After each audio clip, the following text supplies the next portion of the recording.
এবার চান কপাল মেহেদী মিরাজের। লঙ্কান প্রিমিয়ার লিগ এলপিএলে ৬ কোটি চুক্তিতে দল পেল এই টাইগার অলরাউন্ডার। দর্শক, গত ১ জুলাই থেকে শুরু হয়েছে লঙ্কান প্রিমিয়ার লিগ এলপিএল এর এবারের আসর। আর এই আসরে বাংলাদেশ থেকে বেশ কয়েকজন খেলোয়াড় দল পেয়েছেন। আর এবার দল পেল টাইগার অলরাউন্ডার মেহেদী হাসান মিরাজ।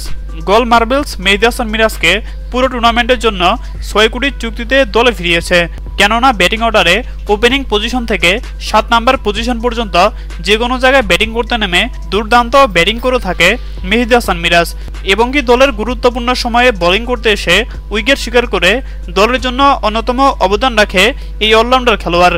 আর তাই তো মেহেদী হাসান মিরাজকে দলে ফিরিয়েছে গোল মার্বেলস।